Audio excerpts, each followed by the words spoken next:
Board পরীক্ষায় 90% plus পর্যন্ত CQ প্রশ্ন কমন পাওয়ার যে সিক্রেট টেকনিকটা আছে সেটাই জানাবো এই ভিডিওতে। তো চলো শুরু করি। তো সেই সিক্রেট টেকনিকটা আসলে কি তোমরা কি জানতে চাও? তাহলে জানাই দিচ্ছি। সেই সিক্রেট টেকনিকটা হচ্ছে বিগত বছরের বোর্ড প্রশ্ন অ্যানালাইসিস করা। তো এটা একটা প্রুভেন মেথড। আমরা যখন বিগত বছরের বোর্ড প্রশ্নগুলো অ্যানালাইসিস করে এই সাজেশন অ্যান্ড অ্যানালাইসিস বইটা লিখতেছিলাম, ঠিক তখনই আমরা এই সিক্রেটটা আবিষ্কার করতে পারছি। তো আমরা দেখেছি ভাই, বিগত বছরের বোর্ড প্রশ্নগুলো থেকেই প্রতিবার ঘুরায় পেঁচায় প্রশ্ন হয়, একই টাইপের প্রশ্ন বারবার হয়। সো তুমি যদি জাস্ট সেই একই টাইপের প্রশ্ন যেগুলো বারবার পরীক্ষায় আসতেছে সেগুলো খুঁজে বের করে প্র্যাকটিস করতে পারো, তাহলে 90% প্লাস পর্যন্ত প্রশ্ন কিন্তু তোমার কমন চলে আসবে। তো এবার চলো আমরা একটু প্রমাণ দেখাই যে আসলে কি একই টাইপের প্রশ্ন বোর্ডে কি বারবার আসে অ্যান্ড সেগুলো প্র্যাকটিস করলেই 90% প্রশ্ন কি কমন আসবে। চলো একটু প্রমাণ সহকারে তোমাদেরকে দেখাই। তো প্রমাণ স্বরূপ আমরা তড়িৎ রসায়ন চ্যাপ্টারটি দেখাচ্ছি, এরপরে ফিজিক্স, কেমিস্ট্রি তো দেখাচ্ছি, ম্যাথ, বায়োলজি অর্থাৎ 4টা সাবজেক্টের প্রমাণ আমি এখানে তোমাদেরকে দেখাবো। প্রথমত দেখো তড়িৎ রসায়ন। তো এই চ্যাপ্টার থেকে তুমি যদি 90% প্লাস সিকিউ প্রশ্ন কমন পাইতে চাও তাহলে এই অ্যানালাইসিস অ্যান্ড সাজেশনটা ফলো করলেই যথেষ্ট। দেখো এই অ্যানালাইসিস আমাদের কি বলে, আমরা বিগত বছরের বোর্ড প্রশ্নগুলো অ্যানালাইসিস করে এই সাজেশন ছকটা বা অ্যানালাইসিস ছকটা তৈরি করেছি। আমরা দেখেছি বিগত বছরের যত বোর্ড প্রশ্ন হয়েছে সবগুলো এই 4টা টপিক থেকেই আসছে। এই বইতে এই চ্যাপ্টারে কি শুধু 4টা টপিকই আছে? না, আরো টপিক কিন্তু আছে। এরপরে তুমি দেখো কোন টপিক থেকে কতবার আসছে আমরা কিন্তু এইদিকে দেখাই দিছে, বা আমাদের অ্যানালাইসিসটা বলতেছে টপিক 1 থেকে 16বার প্রশ্ন আসছে, টপিক 2 থেকে মাত্র 3বার প্রশ্ন আসছে, অর্থাৎ টপিক 3টা খুবই কম ইম্পর্টেন্ট। টপিক 3 থেকে 37 বার প্রশ্ন আসছে, অর্থাৎ অ্যানালাইসিসটা কি বলতেছে? অ্যানালাইসিসটা বলতেছে যে ভাই তুই যদি এই চ্যাপ্টার থেকে 90% প্লাস পর্যন্ত প্রশ্ন কমন পাইতে চাস অবশ্যই তোকে টপিক 3 প্র্যাকটিস করে যাইতে হবে, কারণ টপিক 3 থেকে সবচেয়ে বেশি প্রশ্ন আসে। তারপর টপিক 3 থেকে কোন দুই ধরনের প্রশ্ন হয় সেটাও কিন্তু আমরা অ্যানালাইসিস করে বের করেছি। আমরা বের করেছি যে টাইপ 1 কোষ বিভব নির্ণয় থেকে 13 বার প্রশ্ন আসছে, কোন পাত্রে রাখা যাবে কোন পাত্রে রাখা যাবে না এটার সাথে তোমরা কিন্তু পরিচিত।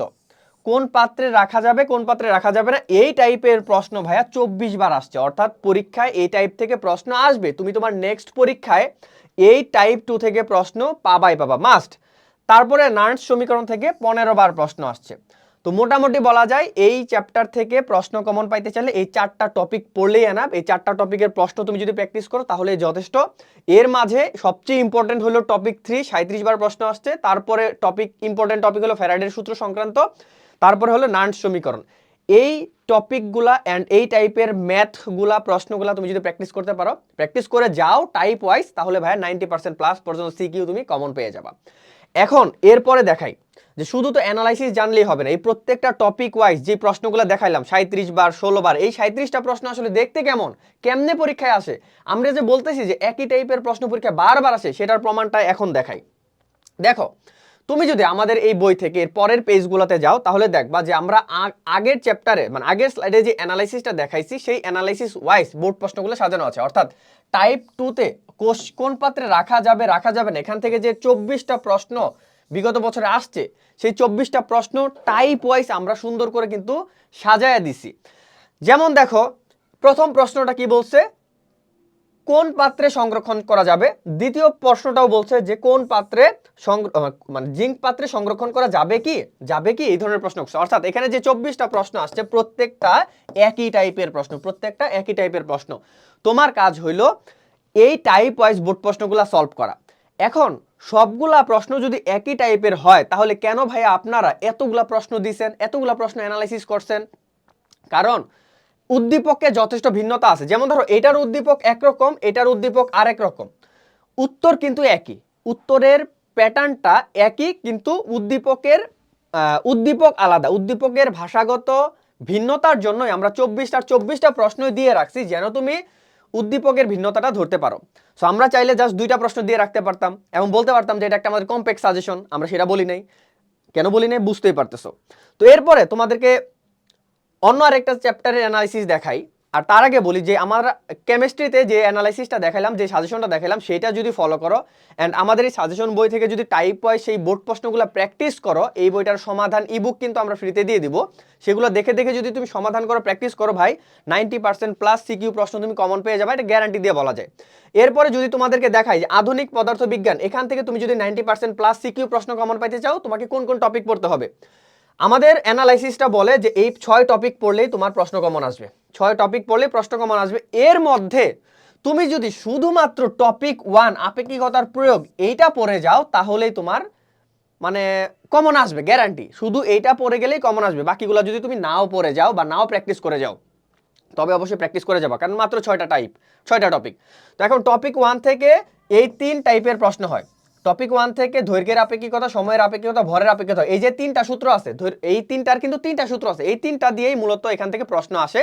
অ্যান্ড টোটাল এখান থেকে 40 বার প্রশ্ন আসছে, বাকিগুলো থেকে দেখো মাত্র 4 বার, 1 বার, 8 বার কম প্রশ্ন আসছে। সো তুমি যদি আধুনিক পদার্থবিজ্ঞানের সূচনা থেকে প্রশ্ন কমন পাইতে চাও, তোমাকে এই অ্যানালাইসিস ছকটা ফলো করতে হবে।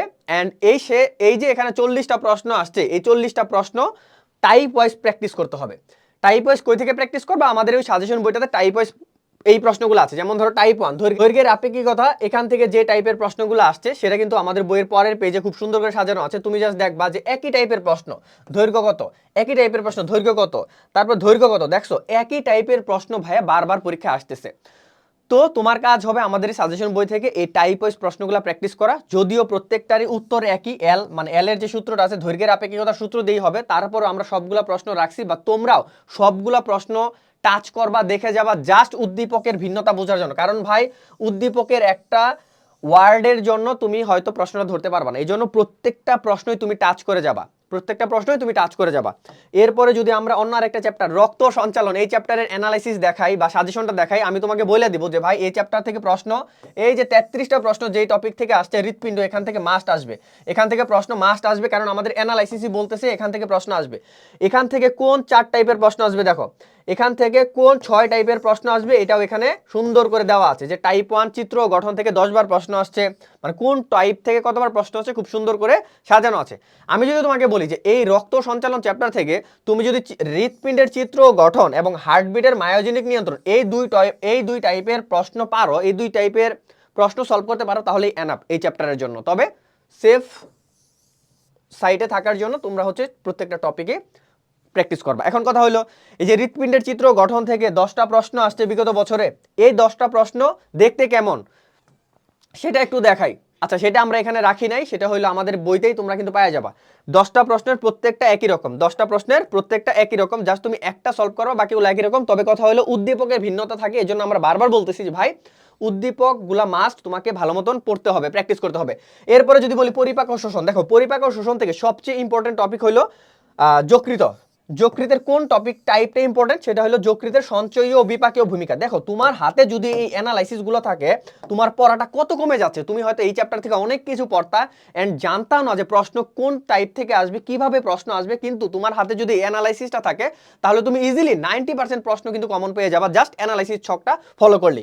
কিভাবে, যকৃতের সঞ্চয়ী ও বিপাকীয় ভূমিকা থেকে 16 বার প্রশ্ন আসছে, মানে এখান থেকে প্রশ্ন ভাই গ্যারান্টি আসবে। তো এখন প্রশ্নগুলো কেমনে আসে, এটার জন্য আমাদের পরের পেজগুলো দেখতে হবে। যে যেমন ধরো ক্ষুদ্রান্তে খাদ্যদ্রব্যের পরিপাক, এটাও ক্ষুদ্রান্তে খাদ্যদ্রব্যের পরিপাক চাইছে, এটাও পরিপাক চাইছে, প্রত্যেকটাই পরিপাকই চাইছে, কিন্তু উদ্দীপকের আলাদা। একটা উদ্দীপকের চিত্র দেওয়া আছে আর একটা উদ্দীপকে মানে কিছু লেখা দেওয়া আছে।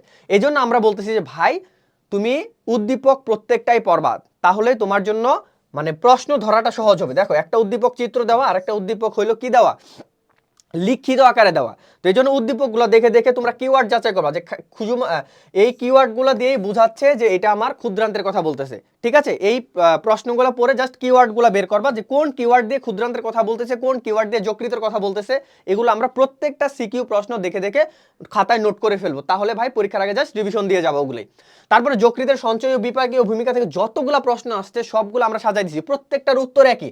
এই অংশের ভূমিকা ব্যাখ্যা করো, পি অংশের ভূমিকা ব্যাখ্যা করো, শেষ অংশ বিশ্লেষণ করো, বিপাকীয় ভূমিকা বর্ণনা করো, বিপাকীয় কার্যক্রম বর্ণনা করো। এই যে প্রত্যেকটা উত্তর একই, এটা কি তোমরা আগে জানতে পারতা? আগে কিন্তু জানতাম না, টেস্ট পেপারে এই প্রশ্নগুলো ছড়ায় ছিটায় আছে, জানা সম্ভব হয় না।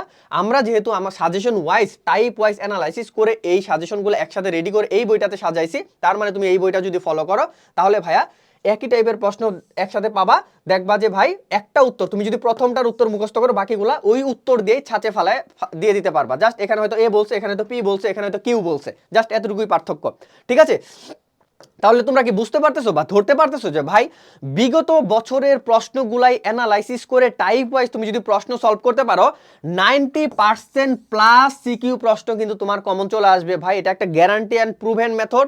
যারা আমাদের এই সাজেশন বই ফলো করে এইচএসসি 23 ব্যাচ পরীক্ষা দিছে তাদের অনেক বেশি প্রশ্ন কমন পেয়েছে। 24 ব্যাচ মাত্র ফিজিক্স পরীক্ষাটা হয়েছিল, রিভিউগুলো দেখবা, রিভিউগুলো দেখলেই বুঝতে পারবা যে আসলে এই বইটা থেকে কমন আসে কিনা।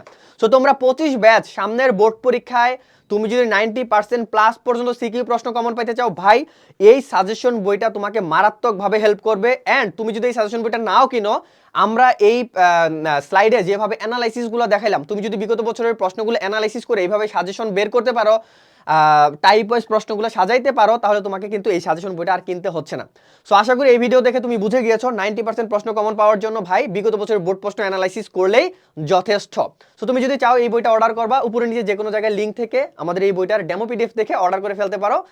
সো সবাই ভালো থাকো, সুস্থ থাকো, আসসালামু আলাইকুম।